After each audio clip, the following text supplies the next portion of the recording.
Magandang gabi sa inyong lahat. Alexander Lexter Jules po nagbabalik. Nagpapasalamat po pala ako sa aking mga taga-subaybay, mga supporters, sa aking walang sawang sumusunod at sumusuporta sa aking mga video uploads everyday. Maraming salamat po, and yes, we are so happy to share to you guys na tayo po, ang bahay po natin ay umabot na po ngayon sa 12,992. Ilang kembot na lang po at marating na natin ang 13,000 subscribers. And yes, hindi tayo nawawalan ng pag-asa na sana marami pa ang magkakagustong manood sa ating mga videos, mag-like and share and subscribe para lumaki pa ang ating bahay at para mas marami pang mga pinto ang ating mabuksan at maipasok natin ang mga videos ni Maymay and Edward at makilala pa nila more si Maymay and Edward through sa ating mga uploads po. Maraming salamat po sa nag-subscribe na sa aking channel at sa mga baguhan na gusto pang kilalanin ang pagkatao ni Maymay and Edward. Pwede niyong balikan ang aking mga uploads, and we are updating of course yung mga balita, tidbits about Maymay and Edward halos araw-araw. So kung may mga na-miss kayo, you can just check our uploads and panoorin nyo kung ano ang mga nangyari sa buhay-buhay ng dalawang ito araw-araw sa aking bahay lang po. Of course, makikita nyo rin naman yan sa ibang mga channels, but yes, of course, nandito guys sa aking bahay ngayon, ipopromote ko na rin. And yes, going back to our update for today. Ang Mayward po fandom ay nag-celebrate po sila ng anniversary ng Mayward through Kumu. And through a meeting, I should say. May meeting daw. And I think, I'm not sure if it's in Kumu or in Zoom. Kasi hindi po ko po napanood. May trabaho po ang inyong lingkod, abang lingkod. Kasi OFW po tayo. Kaya sa araw may trabaho po tayo. Kaya humahabol lang po tayo ng update sa lahat ng social media outlets. And then, of course, sa mga taong nag-trust sa atin at nagbibigay sa atin ng informations. But yes, here is the update of the day. Ang sabi dito, ang sabi ni Ate Bez, I hope you get the message right. Basahin nga natin kung ano ang message ni Edward Barber para maintindihan natin kung ano ang ibig sabihin ni Ate Bez ng Mayward. Ito po ay naka-hashtag Edward Barber at Edward Barber and hashtag Mayward. Ang sabi ni Edward Barber, I am really happy with where we are. I know not everyone is happy with where we are. Kasi Maymay is making performing. I'm doing hosting. Pero I would hope na a lot of people would be happy to see that we're happy doing what we are happy doing. Kesa yung we're not happy, pero they are happy because they want us to be doing something else. Yan ang sabi ni Edward John Barber. So, sana naintindihan nyo ang message. Ang pagkakaintindi ko dito ay sabi niya, halos hindi daw lahat maligaya sa desisyon nila, or hindi lahat maligaya sa kung saan sila naroroon ngayon. Kasi syempre si Maymay doing her individual path or crafts through performance, like performing, dancing, singing, acting. While si Edward Barber naman, ang pinagkakabisihan niya ay ang hosting kasi dito siya masaya. Ang sabi niya, sana lahat ng tao ay masaya para sa kanila. Happy na makita silang masaya sa mga ginagawa nila ni Maymay at ni Edward. Kasi masaya daw si Maymay and Edward sa mga uukulan nila ng pansin ngayon sa mga pinagagawa nila sa career nila ngayon. Siyempre, masayang-masaya si Maymay. Makikita naman natin na nagpe-perform sa ASAP, kumakanta, gumagawa ng album. And then, yes, itong nakita natin yung kaligayahan ni Maymay nung malaman niyang magkakaroon na siya ng click, like, and share episodes. And she was happy nang ibinalita niya sa atin na magkakaroon siya ng proyekto with Roby Domingo. And ang sabi niya, it's right after click, like, and share. That alone is a proof na masaya si Maymay sa mga pinagagawa niya. Though sabihin natin it's an individual project, but it is what the time is like what is in demand right now. Yun ang calling sa panahon ngayon kasi nga 'di ba wala tayong hindi tayo pwedeng like pandemic is everywhere. Hindi natin ma-expect na magkakaroon sila ng show dahil ang ABS-CBN ay close din ang ABS-CBN at pina-shutdown ito 1 year ago. So ang pagkakaroon nila ng mga ganitong mga proyekto ay napakalaking bagay na po ito, napakalaking bagay kasi syempre hindi naman lahat ng mga artista ng ABS-CBN ng Star Magic Philippines artist ay nabibigyan ng break, nabibigyan ng mga proyekto, kaliwat ka ng proyekto. And so dapat magiging masaya tayo at nagkakaroon ng mga proyekto ang dalawa na sina Maymay and Edward, though sabihin nating individual, but then yes, proyekto pa rin yun. At pinopromote nito or binibigyan nito ng pagkakataon na ma-develop pa more ang mga skills, talents, and abilities ng Mayward. Hayan po. Ito po ay nasabi ni Edward kanina sa kanilang meeting, and I heard more about Edward showing kung gaano niya kamahal itong si Maymay Entrata. Maniniwala po ba kayo? Naku, dapat maniwala na talaga kayo kasi siya mismo ang nagsabi na hindi niya tatawaging supporter or fans niya ang individual na parang siya lang ang kikilalanin nito at kung ibabash nila si Maymay Entrata. What I mean is, kung ibabash daw ninyo si Maymay Entrata, hindi daw kayo i-consider ni Edward Barber na kanyang supporter or kanyang follower. Klarong-klaro daw po yan. Yan daw po ang sabi niya. Which nag-push sa atin na mag-jump into conclusion how precious Maymay is sa buhay ni Edward Barber. Kasi kung hindi ka naman precious sa buhay ni Edward Barber, sa isang tao, hindi mo sasabihin yan sa public na kung ibabash niyo si Maymay ay ibablock ko kayo or hindi ko kayo consider na artist na follower ko or supporter ko. And we are happy na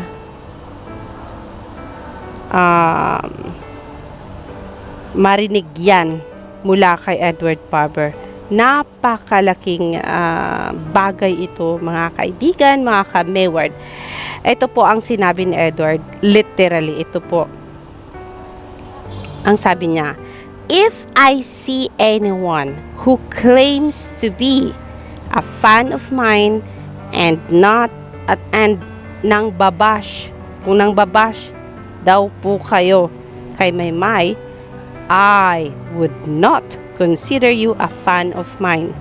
I don't include that people in I don't include that in the people I call my family or supporter. I would not consider them any of the two. Kasi ang mangyayari dyan ay ibablock kayo ni Edward Barber. So kung gusto nyong kikilalanin kayo ni Edward Barber, na supporter or family or fans, wag na wag niyong ibabash si Maymay Entrata. Kasi ganyan po kahalaga si Maymay Entrata sa buhay niya. Kaya mark this day, July, anong date? Let us see. July 29th. July 29th, 2021. July 29, 2021. Ito ang sinabi ni Edward. I will repeat. Ulitin ko po para malinaw. Baka mali ang pagkaintindi nyo sa sinabi ko. If I see anyone who claims to be a fan of mine at nang babash kay Maymay, I would not consider you a fan of mine. I don't include you in the people I call my family or supporter. I would not consider them any of the two. Yan ang sabi ni Edward Barber. So, anong sagot naman dito ni Maymay Entrata? Ano din ang sinabi ni Maymay Entrata? Ganito din ang sinasabi ni Maymay Entrata. Hindi ko tinotolerate yung way ng pagsuporta nila sa iniidolo ay tatapak sila ng ibang tao. Pero hindi ko din sinasabing ayaw ko na sa kanila. Naway magbigay ito ng lesson para aware kayo sa kung ano yung maling ginagawa niyo. Maymay Entrata. Nako. Napakaklaro. Napakaklaro po. Ang sabi ni AFV Flyers, kung bakit wala sa hashtag Mayward Flyers na message, char. Sabi ni Helen de Guzman, di na daw need tayo i-message. Tayo daw kasi i-shield sa both solid charot. Sabi ni Anne, Mayward forever. Ayan, tumawa siya. Ayan, tumawa din sa Applejack. Yes guys, mga guys, napakalinaw po ng message ng dalawa. Since they both are Christians, they both are makikita nating isinasa buhay ang pagiging Kristiyano. So, normal sa kanila na ayaw nila ng may sinasaktan tayo, na may inaapi tayo, na may ginajudge tayo, na may binabash tayo. So, kung tayo ay talagang totoong supporters ni Maymay and ni Edward, we better check ourselves. Check natin ang sarili natin bago tayo release ng statement, ng message, or anything, observations and everything. Kasi po, yung observation mo pwedeng bashing sa iba. Yung observation mo na parang a little bit of parang pinupuna mo lang, pero sa iba pwedeng napakalaking pambabash yan. Kaya kung ayaw mong maging blacklisted, kung ayaw mong ma-blocked ni Edward Barber, or ayaw mong itakwil ka ni Edward Barber as family and supporter, naku, mas maiging wag na kayong mag-comment kung may nabasa kayo, or wag kayong bash. Kasi po, yan ang mangyayari sa inyo. So, hindi kawalan yan kay Edward, kundi kawalan nyo. Kasi syempre, mahal nyo si Edward eh. Kaso lang, kung minsan, nang dahil sa may mga nababasa kayo na mga, alam nyo na, komento ng ibang tao, hindi nadala kayo. At hindi nyo alam ang buong istorya. Ngayon, i-judge nyo si Maymay. Ay, ang labas niyan, pambabash kay Edward. Kaya wag na wag nyo yan gawin. Kung mag-comment kayo, alamin nyo muna ang mga bagay-bagay. Alamin nyo kung ano ang nangyari sa isang senaryo, sa isang sitwasyon. Bago nyo sabihin, hay, naku, ano ba yan si Maymay?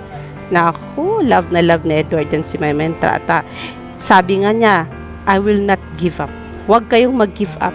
Minsan, maraming beses akong nag-give up, and then na-realize ko na mali yun. Kaya, wag daw po kayong mag-give up. Wag niyo i-give up si Maymay and si Edward. And then to remind you everybody, there will be a Fandom Unite ng mental health PH. Palala ko lang ha. Kasi mangyayari yan on July 30, 7 to 9 p.m. It's, to make it clear, ano yun talaga ha? Tweet chat.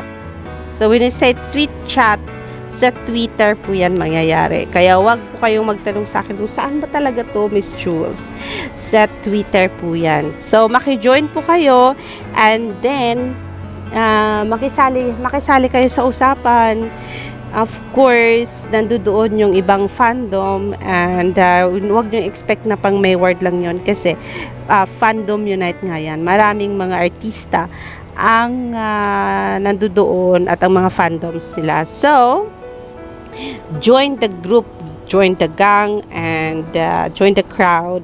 It's gonna be July 30, 7 to 9 p.m. Maki-chat na at makichika sa mga kasamahan natin, mga kapamilya natin sa fandom na ito. Mga ka-Mayward, hayan.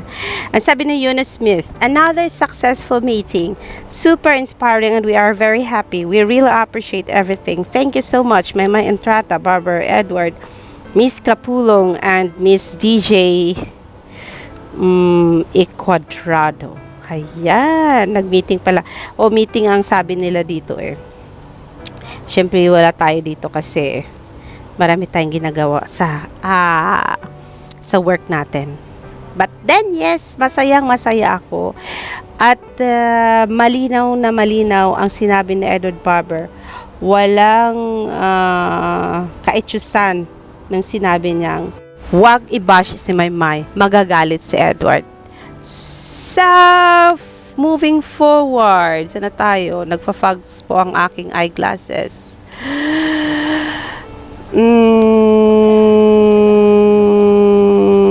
Naku, itong si Hanasi. Hi, read accurately, not quickly, para mas maintindihan mo. Sagutin kita kahit di dapat kasi naaalibadbaran ako. Chosen, medyo na ano siya, na irita siya konti. Feeling ko ba ako lang ba or pati si Chosen? Sabi kasi ni Hanase, replying to Hibbeds and Edward Barber, does this mean na Edward Barber and Maymay Entrata are no longer happy doing Mayward Love Team projects at mas happy na silang mag-solo? If that's what Ed is trying to imply, ano pa po ang nakalaan para sa Mayward Love Team supporters? Hana, sa isa lang masasabi ko sa'yo. They're not saying they are not accepting projects na kung saan magkasama sila. Ang sabi ni Edward, happy si Maymay at si Edward na ginagawa ang mga bagay na ginagawa nila ngayon, like performing para kay Maymay and hosting para kay Edward. Sa ngayon, yan yung projects, yan yung mga tawag dito. Yan yung possible para sa dalawa. Kasi nga, sa panahon ngayon, lalo na't wala namang walang outlet para gumawa sila ng projects together. Kasi nga, kung gagawa sila ng movie, lock-in taping ang mangyayari. And then, merong pandemya, may mga rules ang Philippine government as to what they need to do. Ang mangyayari, kung hindi matapos ang isang proyekto, mas ma-postpone ito. Kaya, mas maganda munang, for now na may pandemic, mas maganda munang individual projects muna. Kasi, at least dito, tuloy-tuloy ang trabaho nila, tuloy-tuloy yung mga proyekto nila, at tuloy-tuloy yung, alam mo, yung biyaya sa mga buhay nila. Kaya, wait ka lang. May right time para dyan. May right time para magkaroon uli ng projects ang Mayward together. Kasi po, we are here, Mayward supporters. Alam ng management yan. And alam ng management na uhaw tayo ng mga project ng Mayward at ng mga teleserye ng Mayward. Kasi unending po ang pag-request natin ng teleserye for Maymay and Edward together. Kaya, for now, let's be patient.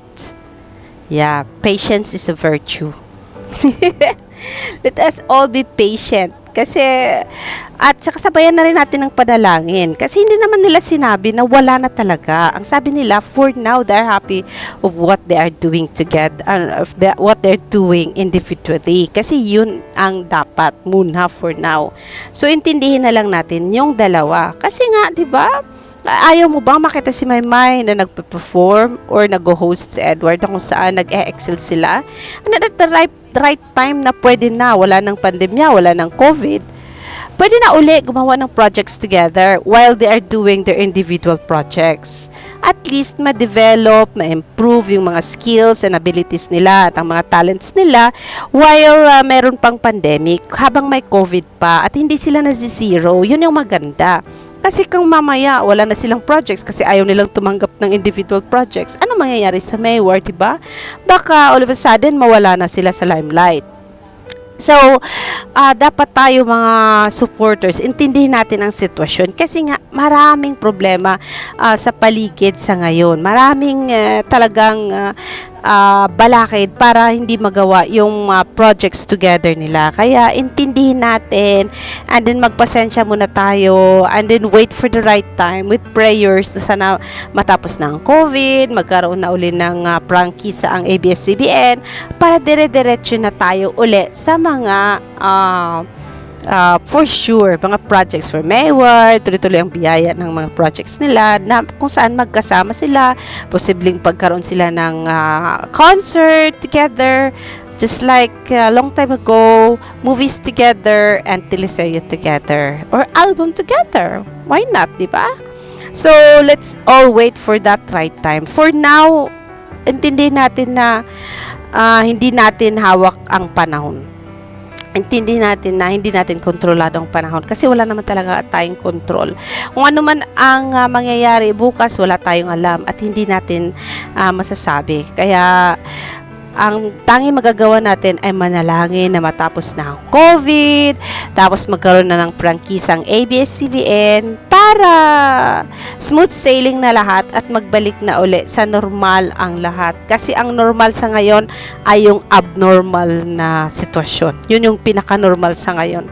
Yung pagkakaroon ng COVID everywhere in the world. Hindi lang sa Pilipinas, kundi sa buong mundo. Kaya tiis-tiis lang muna tayo. Huwag nating pahirapan ang sarili natin kasi kung hindi man natin masaktan ang Mayward, masaktan natin ang mga sarili natin, masaktan natin ang mga kapareho nating supporters and kapareho nating fans.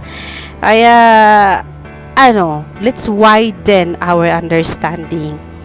Kasi nga, hindi nga normal ang world sa ngayon nang dahil sa napakalaking problema ng pandemya na yan. Naku, yung pandemya na yan, hindi na ako pinauwi ng ilang taon na.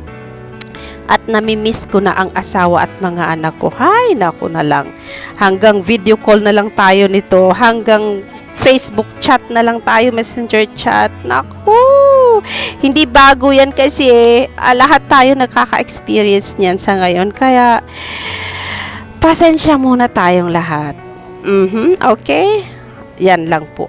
And then, lumabas na po yung pinag-shoot ni Maymay the other week. Yung modest na advertisement sa nakita ko kanina. It's a modest advertisement na kung saan iba't iba pong mukhang Maymay ang lumabas, iba't ibang damit na kung saan ini-embrace na naman ng mga Pilipino ang produkto ni Maymay. Hindi na naman, patuloy nilang ini-embrace ito. At saka masaya ang Mayward supporters, fans, and solids na makitang ito na nga, napapanood na itong advertisement ni Maymay Entrata. So for now, I cannot find that pictures, but I do have them in my gallery and I will share it with you guys. Don't worry about that.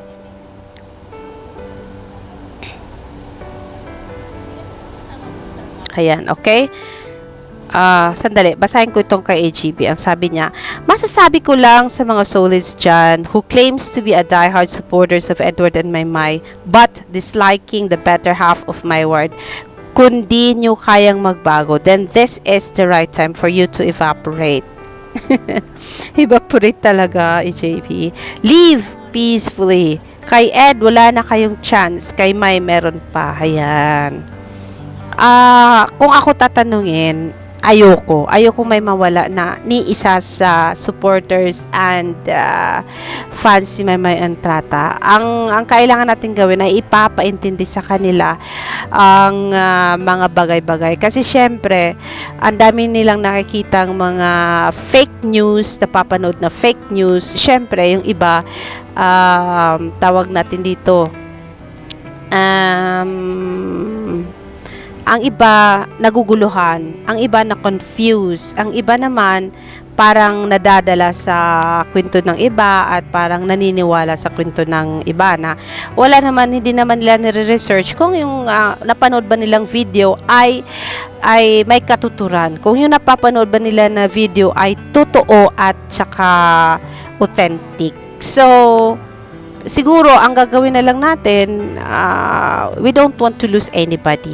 We don't want to lose anyone because we want to have more and more and more members in this family. Since I saw yung post ni Mental Health PH kahapon na they said inilabas nila yung listahan nila ng famous love team in the Philippines, from Nora Honor, Guy and Pip, to Sharon Cuneta, may Sharon ba doon? Regine Velasquez, may Regine doon? Hay naku, ang memory ko talaga, may memory gap na talaga, may memory loss na talaga ako. Basta nandun si Bea Alonso, nandun si Vilma Santos, nandun si Aga Mulak, Lea Salonga, Liz Ken, Katniel, at saka ang pinaka-last doon ay Mayward. So, yan alone ay napakalaking bagay. Kaya wag tayong bibitaw pagkus let's aim, let's pray for more members in this family, in this fandom, para marinig yung ating mga alam mo, yung mga wish natin for Mayward, marinig nila kagad. If you want, malay mo, pag malaking-malaki na yung fandom talaga natin na sobrang laki, na magiging worldwide dito sa, alam niyo naman, na worldwide naman talaga yung family ng Mayward. Kasi it's everywhere, in every country may OFW, may nagmamahal sa Mayward. Kaya, folks, let's wish and pray. Hindi naman siguro masyadong malaki ang wish na yan, na magkaroon pa tayo ng maraming miyembro sa pamilya na ito, na kung saan marami ang magpapaalala sa management kung ano ang gusto ng fandom na ito para kay Maymay at kay Edward.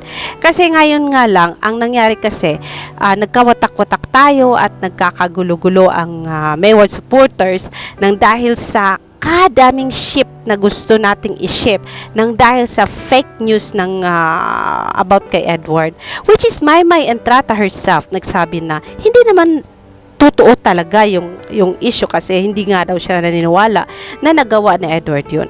And then we jump into conclusion ng dinilit si Maymay na mga pictures ni Maymay and ni Edward. Kasi nga sinabi ng mga influencers na ganito ganyan ang nangyari. Maymay nasaktan talaga ng sobrang-sobra ng tudong-todo, kaya si Maymay dinilit ang mga pictures nila ni Edward at saka ni Maymay sa Instagram niya. And then one day may nagsabi, si Edward din, nag-delete din si Edward ng mga pictures, and sabi pagkatapos, totoo nga yung nangyari, ganito ganyan. And then hanggang sa hindi na alam siguro ng ibang supporters kung kanino sila maniniwala. And here they come, Niniwala yung iba, 50% or 95% ng kanilang brain nagsasabi sa kanila na, naku, hindi mapagkakatiwalaan yan si Edward. Mas maganda pa mag-solo na lang talaga yan si Maymay. Ay, naku, si Maymay parang nag-give up na siya sa love team na ito. Kaya talagang nakikita natin, si Edward na lang talaga ang lumalaban sa love team na ito. Agad-agad tayo mag-jump into conclusion, which is wrong. Kaya, mga ka-Mayward, tiwala lang. Si Edward mismo ang nagsasabi, huwag niyong i-bash si Maymay. Si Maymay naman nagsasabi, hindi ko kayo itatakwil, pero hindi ko tinotolerate ang ginagawa niyo kasi hindi po yan tama. Ayan na po. Yan na lang po muna ang ating update. Napakahabang litanya po ang nangyari sa ngayon. Pero hindi po ako nasasayangan sa haba ng aking tawag dito, update sa ngayon. Kasi ramdam na ramdam ko ang mga nararamdaman ng Mayward. Every time na mababasa silang kaguluhan sa Twitter, kadiskustuhan sa Twitter ng mga Mayward supporters and flyers, anyang mga misunderstandings sa Twitter, sa Instagram, at sa Facebook. Kaya yan lang po muna, Alexander Lexi Juice, nagsasabing, laban lang, Mayward.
Cause